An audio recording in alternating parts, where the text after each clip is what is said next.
तो इसका कितना असर उस पे और जो बीता हुआ चुनाव है पड़ते हुए आपने देखा या देख रहे हैं? कि जो हम जिस राजनीति को देख रहे हैं वर्तमान में, वो पिछले 2 साल की देन है। 2 साल के पहले की जो राजनीति थी देश की, वो पूरी तरह से अलग थी। और इन 2 सालों में मेरे ख्याल से राहुल गांधी ने भी को भी उम्मीद नहीं रही होगी कि देश की जनता अंदर से इतनी ज्यादा उत्तेजित है, भरी हुई है, उसके मन के अंदर इतना कुछ ज्यादा भरा हुआ है कि वो निकालने के लिए किसी क्षण की प्रतीक्षा कर रही है। इसीलिए हमने देखा कि राहुल गांधी की यात्रा जैसे जैसे बढ़ती गई, लोग बाहर आते गए, सड़कों पर बाहर आते गए। और वो एक प्रदर्शन था कि लोगों के मन से राहुल गांधी ने डर को समाप्त कर दिया। ये जो सरकार पिछले 8 सालों से 2022 तक जो काम कर रही थी, 14 से 22 तक, वो डरा कर रही थी लोगों को। वो लोग डरे हुए थे कि हमने कुछ ऐसा किया तो हमारे साथ बहुत बुरा हो जाएगा। लोग बोलते नहीं थे, लोग बात नहीं करते थे, लोग लिखते नहीं थे। इस तरह की जैसी डिबेट्स अभी हो रही हैं, अगर आप 2022 के पहले की डिबेट्स देखें यूट्यूब चैनलों की भी, तो भी आपको थोड़ा सा लगेगा कि आवाजें कैसी थी। एक तरह का शक था चीजों को लेकर। तो ये मैं एक टर्निंग पॉइंट मानता हूं, जो दो 7 सितंबर 2022 का जो है, उसने पूरे कायाकल्प कर दिया। जिसको कहते हैं ना कि एक देश के अंदर एक नया नया हार्ट ट्रांसप्लांट कर दिया, जिसको आप कह सकते हैं कि नया हृदय का प्रत्यारोपण कर दिया। कि अब वो तो हर जगह से नागरिक अब प्रकट हो रहे हैं, देश का नागरिक तो प्रकट हो रहा है। आप देख रहे हैं कर्नाटक में, आंध्र में क्या हुआ, लोकसभा चुनाव में जो हुआ। कोई बहुत बड़ी बात है कि इस सरकार के होते हुए इतनी सीटें आ जाना, 220 सीटें अगर आ गई इंडिया अलायंस को। और इंडिया अलायंस में कोई क्रैक नहीं है। आपने रोज सुनते हैं कि नीतीश कुमार अब पलटी मार रहे हैं, तब पलटी मार रहे हैं। चंद्रा बाबू के बारे में भी हम सुनते रहते हैं, और तमाम लोग, चिराग पासवान, राजभोर, निषाद पार्टी, अनुसुईया पटेल, तमाम सुनते रहते हैं। अजीत पवार, हमने कभी सुना नहीं होगा कि इंडिया अलायंस में कोई दरार आई है किसी तरह की, या कोई विद्रोह हुआ है, कोई छोड़ के गया है, कुछ इस तरह की बात आई है।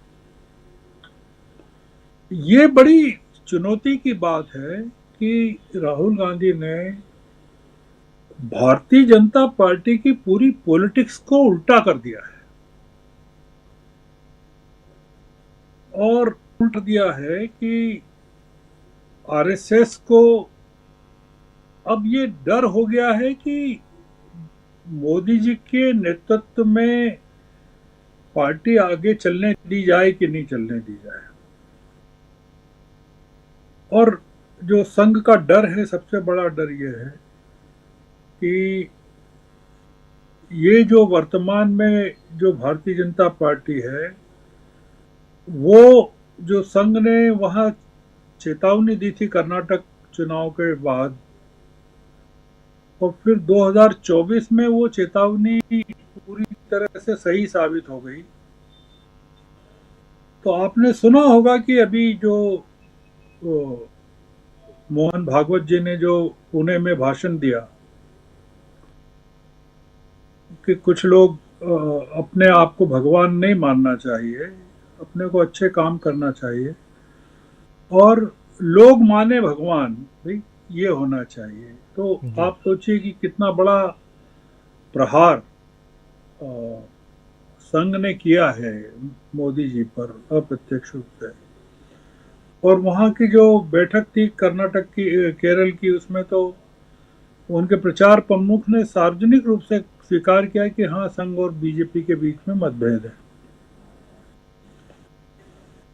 और जो नड्डा जी ये कह रहे थे कि हमको संघ की जरूरत नहीं है, पूरे समय वहाँ केरल में उपस्थित रहे। ये जो पूरा घटनाक्रम है, जो संघ के साथ रिलेशनशिप है बीजेपी की, जी। कि अब संघ डोमिनेट कर रहा है और पूरे के पूरे विधानसभा चुनाव की जो कमान है वो संघ के हाथों में है। आप इसको एक छोटी पॉलिटिक्स मत मानिए कि बीजेपी ने चुनाव की पॉलिटिक्स से अपने आप को विड्रॉ कर लिया। कैंडिडेट संघ तय कर रहा है, अलायंसेस संघ तय कर रहा है, चुनाव का संचालन संघ के लोग कर रहे हैं। राम माधव जम्मू कश्मीर में है, आप सोचिए जरा, बीजेपी का आदमी नहीं है वहाँ जो वहाँ ओवरसी कर रहा है। राम माधव वो हैं जिसको मार्जिनलाइज कर दिया था बीजेपी ने। जब मोदी जी बहुत ताकतवर हो गए तो उनको वापस नागपुर भेज दिया था। आज वो राम माधव फिर से वहां कमान में है जम्मू कश्मीर में। अतुल लिमय महाराष्ट्र में कमान में है, जो संघ के इम्पोर्टेंट फंक्शनरी हैं। अरुण कुमार हरियाणा में कमान में है।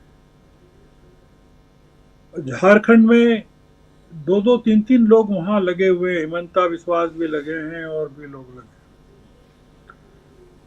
मोदी जी के हाथ में अब संघ बीजेपी नहीं है। हम लोग अगर ये बात कर रहे हो जी। कि हम बीजेपी को मोदी जी के साथ आइडेंटिफाई कर रहे हो अगर, तो वो अब हमको थोड़ा सा कम कर देना चाहिए, अगर बंद नहीं करना हो तो इसलिए कह रहा हूं कि अब मोदी जी का बीजेपी पर से नियंत्रण लगभग खत्म हो रहा है और एक संघ जो है एक नई बीजेपी को अपनी मर्जी के हिसाब से बनाना चाहता है। तो इसलिए ये सारा जो तमाम परिवर्तन जो पैदा हुआ है, ये राहुल गांधी की यात्रा ने पैदा किया है। मतलब वो राहुल गांधी अगर निकलते नहीं अपनी चार दीवारी से, मतलब 10 जनपद को नहीं छोड़ते या उनका जो भी मकान था उससे बाहर नहीं निकलते और चुनौती नहीं देते, चैलेंज नहीं करते, तो आप देखिए कि अब कौन है मैदान में, कौन है राहुल गांधी के अलावा कौन है मैदान में, आप बताइए मुझे। आप किसी समय बात करते थे कि ममता बनर्जी भी उम्मीदवार है, अरविंद केजरीवाल भी उम्मीदवार हैं, और नीतीश कुमार भी प्रधानमंत्री पद के उम्मीदवार हैं। अब कोई नहीं है, केवल राहुल गांधी है। इसके लिए राहुल गांधी ने कुछ किया नहीं है, इन्होंने स्वीकार कर लिया कि अब ये उनके सामने खड़े नहीं हो सकते, उनके कद के नहीं है। तो इसलिए ये जो भारत की राजनीति में जो, अब आप देखिएगा, मैं कुछ घोषणा नहीं करना चाहता क्योंकि आपको ज्यादा जानकारी आपको भी है जितनी मुझे है। अमेरिका में राहुल गांधी तहलका मचाने वाले हैं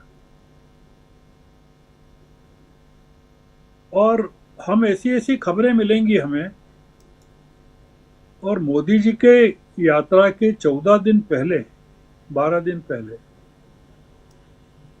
राहुल गांधी पूरा वहां साफ करके आ जाएंगे, उनके मोदी जी के लिए कुछ बचेगा नहीं वहां पर। तो वो एक बड़ी उपलब्धि होगी जो होने वाली है और उसका इम्पैक्ट भारत की राजनीति पर बहुत जबरदस्त तरीके से पड़ेगा। जो जिस तरह की खबरें अमेरिका से आ रही हैं अभी, वो काफी इस तरह की हैं कि बहुत सारे कार्यक्रम इस तरह के हैं जो वहाँ तूफान खड़ा कर सकते हैं। मतलब वहाँ इंडियन पॉपुलेशन में, इंडियन डायस्पोरा में कई चीज़ें होने जी। वाली हैं। तो वो मुझे लगता है कि ये सारा 2 साल का कमाल है। अगर ये तो आप ये 2 साल का अगर कमाल है तो आप सोचिए कि आने वाले 2 साल और 3 साल और 4 साल किस तरह के होने वाले हैं। जी, अगर बिल्कुल। 2 साल में ये उपलब्धि है कि वो 52 से 99 पर आ गए, कांग्रेस को ले आए, तो आने वाले 4 साल में वो क्या करेंगे आप सोचिए। 5 साल में 2029 के चुनाव हैं अगर, तो क्या होगा। तो संघ का जो पूरा डर है वो यही डर है। और बीजेपी के जो सांसद हैं जो डरे हुए हैं वो इसीलिए डरे हुए हैं। जी, और बहुत सारी चीज़ें अभी जो चल रही हैं वो इसी दिशा में चल रही हैं। जी। बिल्कुल, बिल्कुल आप सही कह रहे हैं। दोबारा आता हूँ आपके पास